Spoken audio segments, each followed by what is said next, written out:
Late tuli mua haavaa. Täällä on siellä aina hyvää samalla sataa meillä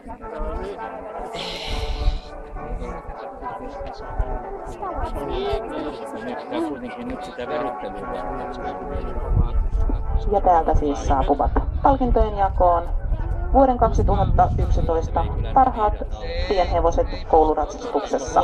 Suosiolla puolella seinää. Siinähän ei paljon ollut lähtiöitä.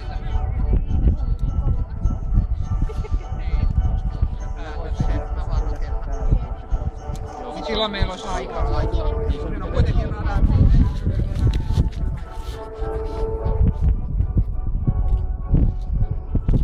Palkintojen jakoluokassa 7 Priide Suomen pienhevosyhdistys, palkintoja jakamassa kilpailun johtaja Anne-Mari Vaskela sekä luokan päätuomarina toiminut Marita Tönruut.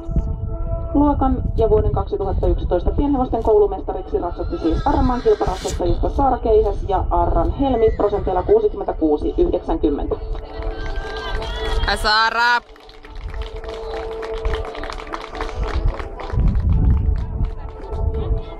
Arran Helmi on Erja Tammipuun omistama tamma, jonka isä on Nysteri ja emän isä Vireeni ja ikää sillä on vasta 7 vuotta.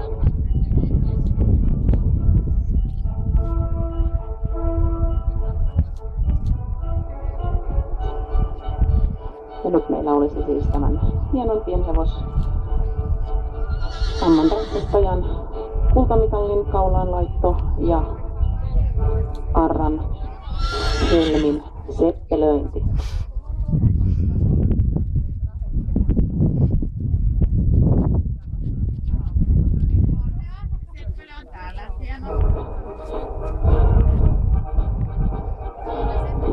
Tänään hopeaa Nurmijärven ratsastajista Jenni Heikkinen ja Mix Tuuli prosenteilla 63-70. Hyvä Jenny! Hyvä kössi!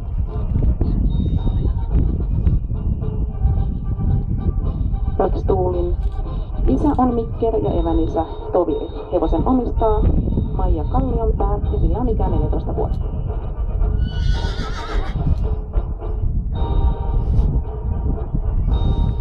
Ja tänään pienhevosten koulumestaruus pronssille Lohjan ratsastajista Jenni Aarniheera ja Sippo. Heille prosentteja 62-90.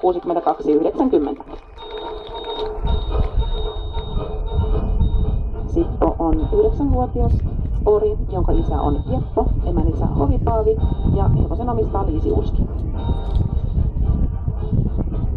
Ja tänään neljänneksi Jokelan ratsastajista Nea Helminen Notholm Stintra prosenteilla 62 tasan.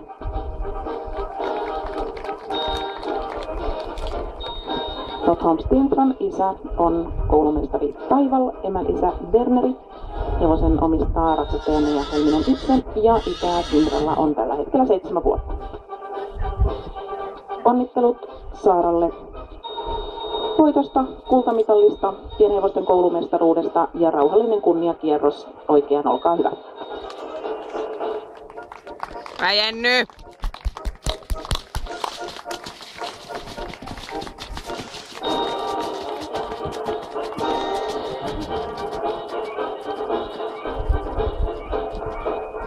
hieno heppa.